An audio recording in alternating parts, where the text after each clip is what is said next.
Welcome to Country Fried Rock, where we talk with musicians to find out what inspires their creativity. Country Fried Rock, music uncovered. My guest today on Country Fried Rock is Brason Alexander of the band Midnight Salvage. Welcome. Thank you. Thanks for having me. Thanks for being on Country Fried Rock. Let's set the stage for people who may not be familiar with Midnight Salvage yet. How did y'all get together as a band?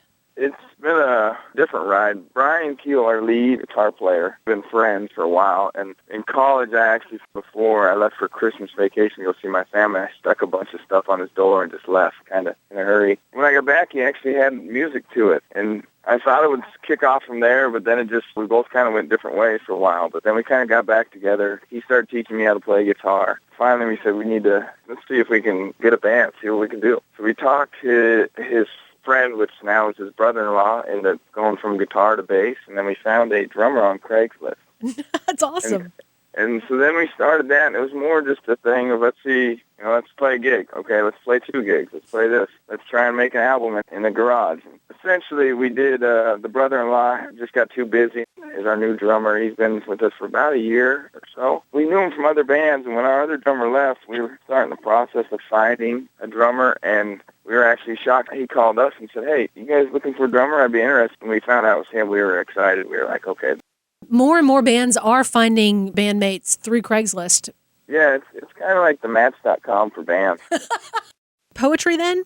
Started off when I was in high school. I hated English because they always had seating charts by your first and last name. They'd switch that semester. Well, being Brason Alexander, I'm sitting in the front every time they switch the chart. So to keep from getting in trouble when not paying attention, I just wrote stuff. You know, even when I got into college, I still end up writing more of my own stuff than notes I took, and just kind of kept at it. And I didn't know what I was doing with it. I just kept doing it just for, I don't know, probably some kind of release or whatever. But that's kind of how that started.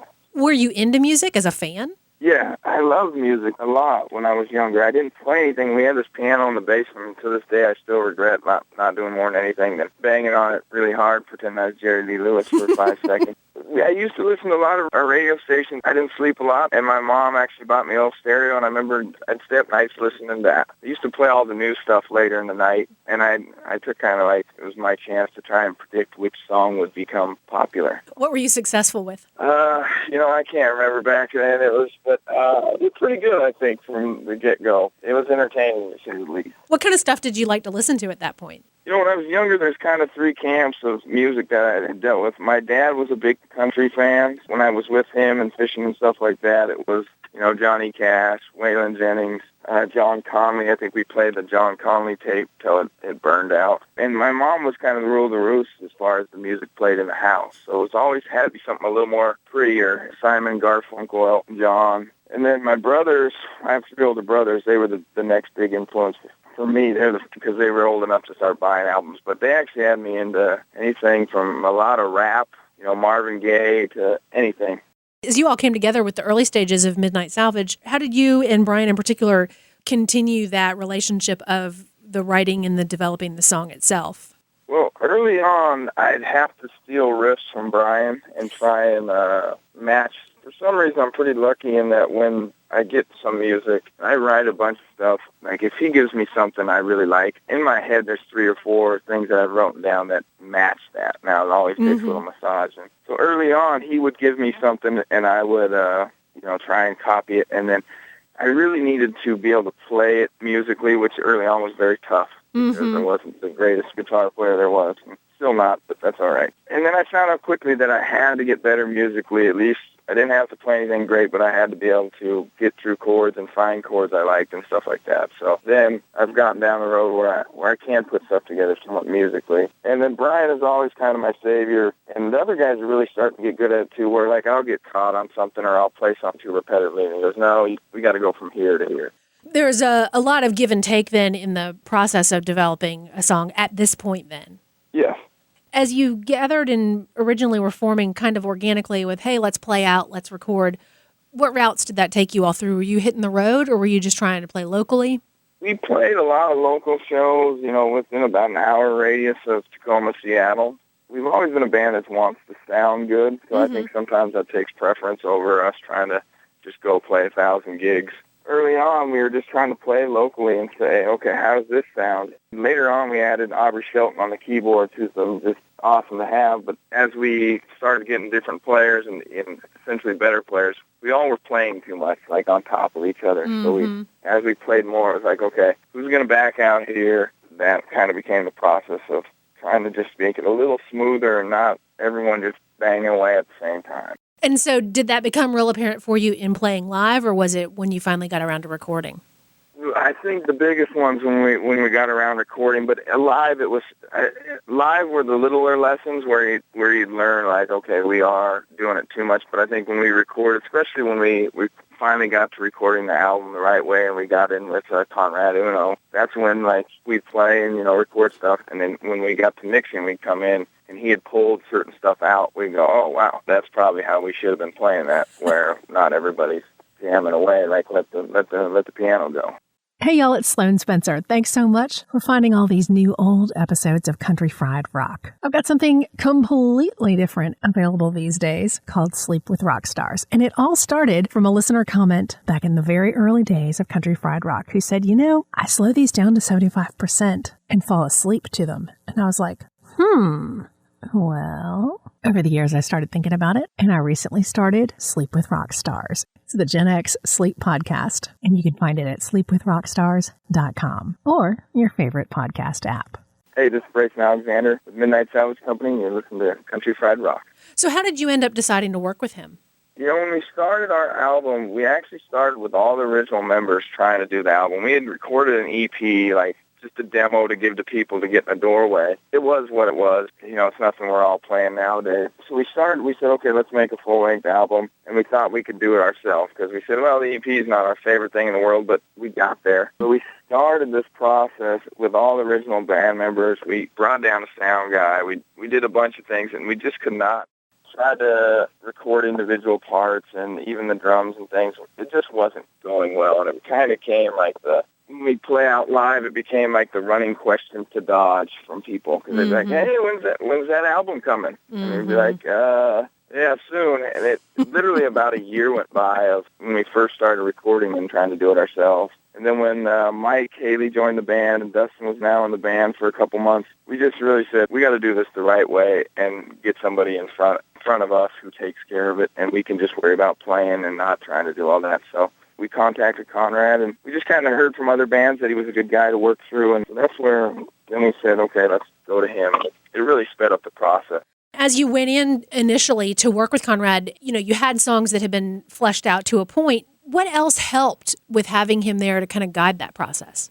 Really, first, he's great to work with. I think we're all like the music enough and are proud of it enough that when we go in there, we didn't want someone thinking they could just, turn it into their album. Like, right. We're all kind of on the fence, like, oh, this is our album. And he's just real easy to work with, but he gets his way at the end, which is great. So you don't feel like you're trampled on. The big one is still, like, just when we listen to stuff back and he pulled things out, and I think initially sometimes your feelings are hurt, but then you're like, wow, okay. I know for me, I played acoustic guitar at that time on everything, and we pulled a lot of it out. And at first I was like, well, geez, there goes my guitar parts. And then I was like, you know what? It's better that way. And even Brian would come and play some acoustic stuff. The big lesson for us is just trying to get it to sound a little more smooth and not everyone on top of each other.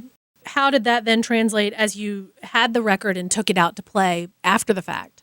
I think it's made us a lot better. It's made where things are clear, where lyrics are clear. You can hear those clear, or that guitar solo or drum solo or piano solo. And even on the one song, 21st Street, we have Courtney Shelton, who's our keyboardist. His wife plays violin. And early on, she played a lot more than that's on the album. And I think when they pulled a little bit out of it, it emphasized the parts, and it makes those parts even more special. What has changed about the songs in this? There's been quite a bit of time since this has happened. A big difference is the drummer. Mike Haley, our new drummer, is just he's very consistent. He knows when to pull out and kind of come in at right parts. Dustin Lau, our bassist, Justin Lau, he makes these great little bass parts where he does little bass runs. And when we listened to the album back, I was just like, wow, that's what he plays. That's awesome. And I know when we play live, sometimes depending on what venue you hear, I never know what I'm going to hear, whether it's keyboards or this or that. I just didn't hear as much of the bass part. So I think, the songs have all kind of grown and got, I'd say, more mature. What has been working for you all since that's come out and you've been out playing? The songs have always been good, and I think that's always worked for us. Way to Gig, Art on the Ave on 6th Avenue in Tacoma, it's a good deal, and I think the songs just kind of carried us. Because we're in the back of a flatbed truck, and with 6 people up there, we about fell over on each other, and sound guy disappeared for 20 minutes. The songs have always kind of saved us. The live performances are always fun, too. Where do you think y'all are going to be going with new stuff?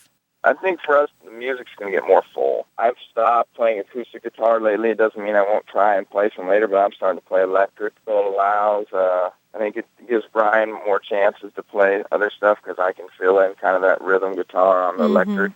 And I think our songs are getting more intelligent. Not that we didn't have some intelligence in them before, but a lot of them are chorus, verse, chorus. We're trying to get a little more experimental and break away from that. Still keeping songs people will hopefully like and that, but also saying, okay, we don't have to follow any formula.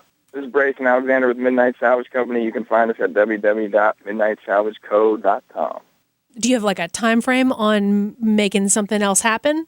Yeah, I think it's kind of unspoken right now. We're probably 5 new songs into a new album cool. We feel comfortable with, that if you said, hey, we got to record in 3 months, we could keep banging on them and they'd be ready. We're kind of shooting for a similar timetable last year where we would like to be recording in the fall, maybe October or November. We have material. It's just a matter of getting everyone together and keep on cutting it up and trying to make it work. Now that you've had this experience of bringing in a producer to really help structure and guide the process this last time, what would you look for in the recording process this next time that would really be beneficial? I would like to see if we can make our sound a little bigger. I know it's pretty organic, some of the stuff we had on the last one, and I'm perfectly happy with that, but I would like to see if we can make some parts a little more dramatic. I'm a big fan of Bruce Springsteen and those early, like the River albums where there's, the piano comes in and all that. It's just like a big sound. It feels like a movie to me. That's what I hope we're headed towards. We never set like, hey, we want to sound like this or do this. We just kind of let the songs speak for themselves, and that's kind of how we've ended up. Several great musician friends of Country Fried Rock generously donated songs for a free music sampler. Download it at noisetrade.com/countryfriedrock. 19 songs to help raise awareness and money for Nucci's Space, a nonprofit serving the mental health needs of musicians in the Athens, Georgia area. Find out more about Nucci's at nuci.org. When y'all are together, what is something that you can all agree on musically to listen to? The great thing about this band is we get along really well. So I think if somebody played something somebody might not like, it'd be okay. But for Brian and I and Dustin, Tom Petty's a pretty easy one. Roger Clyne, the Peacemaker, is pretty easy for Brian and I. That's kind of where Brian and I started going to a lot of his shows. Gaslight Anthem is something I played loading in and out one night, and I'm always looking for Brian and Mike's approval of music, and they're like, hey, who's this? Okay, we like that. Nice. A little bit of everything. I think to make all 5 of us happy would be, I don't know what that album would look like. It'd probably be like 3 albums playing at one time. For the most part, we're all pretty good, and I think we all like showing each other music and turning on the next guy to something we have. Have you had a chance to catch anybody live that made you go, yeah? As soon as I kind of caught the bug of going to live music, I'm a junkie as far as it goes, and I'm even playing-wise, I'm never going to be like the guy who doesn't go to shows. Who I've seen lately, James Coates is a local guy who I love to see him play. He's like a singer-songwriter, Ryan Adams, Bob Dylan-ish kind of guy. Writes some really good songs and has an unbelievable voice, and he's got a lot of passion in him. I love seeing him. Every time it's different. The funny thing is, if I see him like at a coffee shop, there's like 20 minutes of banter between him and I. We find rather entertaining. I don't know if anyone else does. I saw Delta Spirit about a month ago. Yeah. I had a feeling they were going to be great, and they were awesome in Seattle, and they rocked it. And Seattle crowds sometimes don't dance that much, and they actually got them going, and I think it took some provoking, but they were great. Hold Steady I saw quite a while ago, but man, they were awesome. And the Drive-By Truckers, I saw them a couple months ago. They were phenomenal. They're like the loudest love-making music I've ever seen. So. That's a great description of This Brason Midnight Salvage Company. The two best places to find us are Facebook or Twitter. You can log onto those and start a conversation. What would you like to have happen with your live performances? I mean, are you all looking to be on the road heavily, or are you looking more to be regional? I would love to play all the time, every second. And I think for us as a band, we're kind of regionally locked right now. We could be talking to anything. The last couple of years, along with making records, our bass player had a baby, then Brian before that had a baby, and my son is 3. So in a couple months, we'll be more ready to be like, okay, family's set, everyone's okay. That's kind of landlocked us a little bit, but I think we want to get out and play more. We went on the road a couple of times to Montana and down to Portland and some other places and had just a lot of fun, and we'd like to do it more. I think we've been a little grounded. And then the recording process was one where we were just like, we got to get this album done before we start something else. What has been pleasantly surprising you about the continuation of the band? Because, after that first record comes out, I know you've had a couple of band member changes, but in some ways there's that change that's hard. But then you hit a point where you're like, this is the change we needed, kind of reflective of what happened after the record finally came out. Yeah, the changes, when they happened, were not bad changes. Guys left on their own terms. With the replacements we've had, it's gotten a lot more, I guess I'll have to use the word serious. I think we've gotten more dedicated to the music and to the process, and that was, I think, healthy for us because I think for the guys in the band, we kind of felt like we were pulling people ways they didn't want to go. So when the changes happened, at least I felt like, okay, right, we're all on the same page, booking this and that. Everyone will share some responsibilities, even though Brian Keel, our lead guitarist, is probably the best at booking gigs and talking to everybody. We'll keep that healthy relationship going. Everybody's bought in. Let's keep making music. The creation of the first album has went so well. Keep kind of waiting for the other shoe to fall, but we've gotten good reviews. Maybe we were on the right path. Especially with a band, after that huge project like that, everything including like the division of duties, like you were talking about with booking, who's doing the social media, sometimes those are the things that end up being the challenges, not so much the music itself.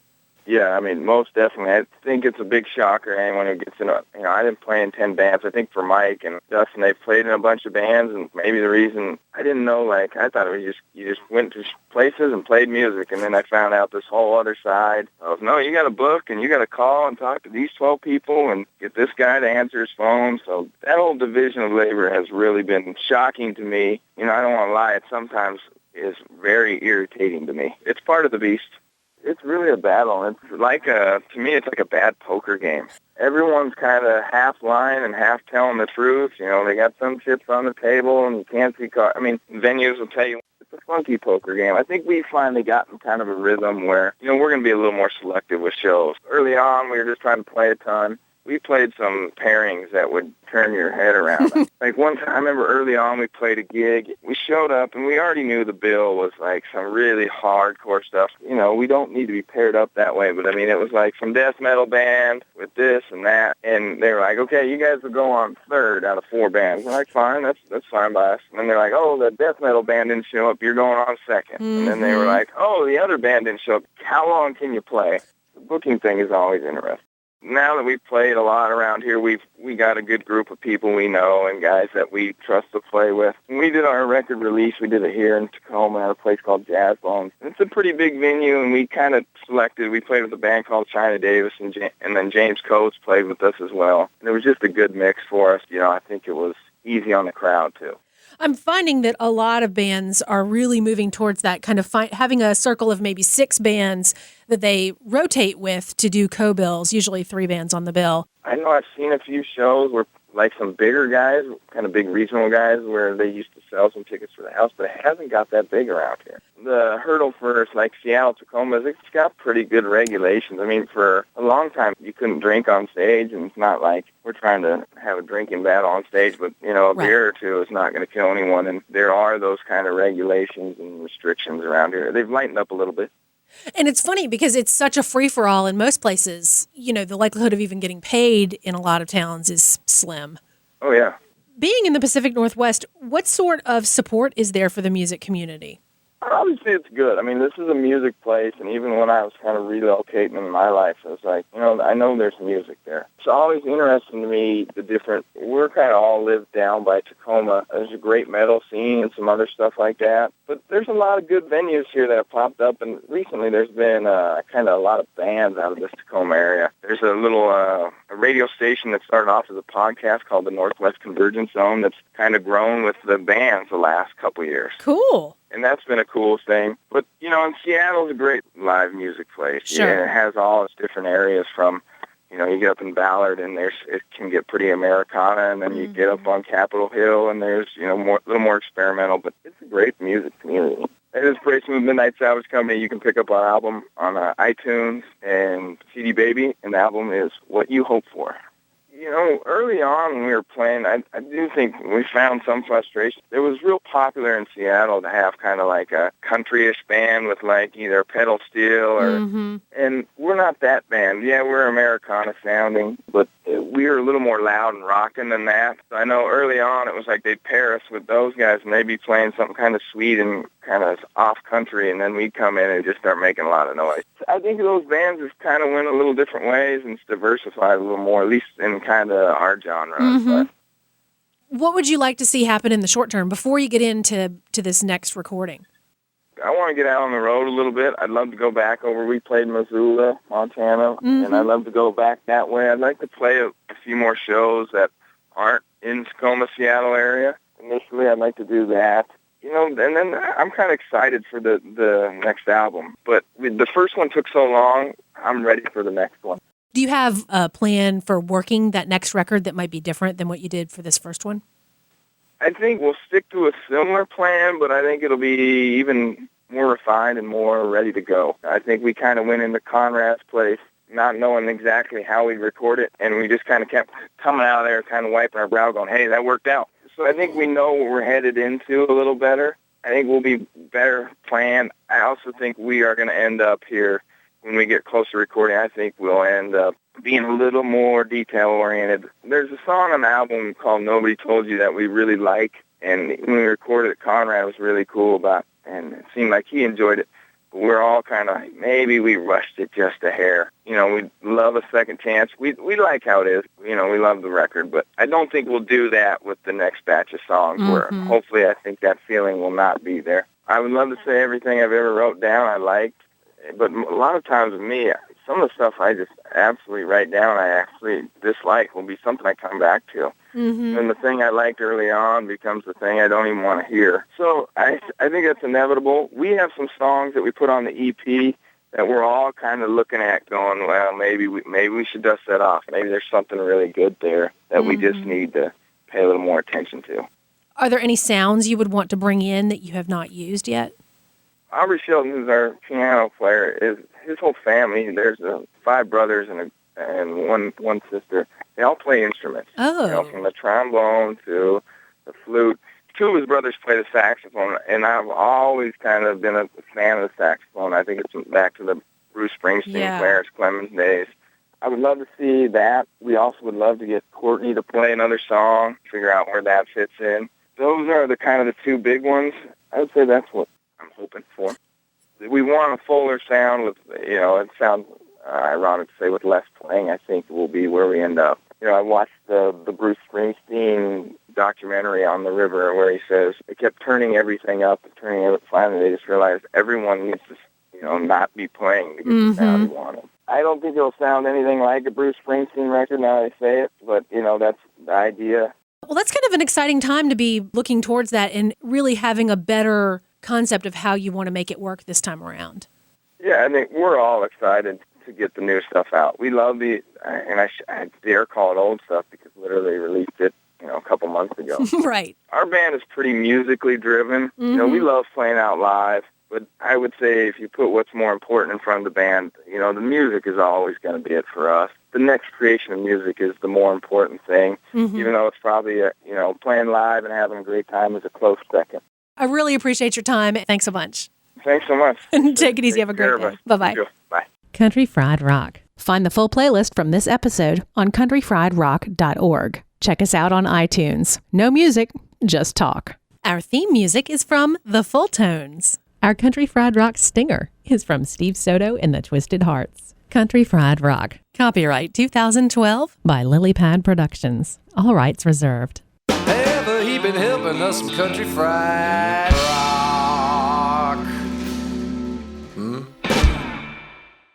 Hey y'all, it's Sloane Spencer. Thanks so much for finding all these new old episodes of Country Fried Rock. I've got something completely different available these days called Sleep with Rock Stars. And it all started from a listener comment back in the very early days of Country Fried Rock who said, I slow these down to 75% and fall asleep to them. And I was like, well, over the years I started thinking about it, and I recently started Sleep with Rock Stars. It's the Gen X sleep podcast, and you can find it at sleepwithrockstars.com or your favorite podcast app.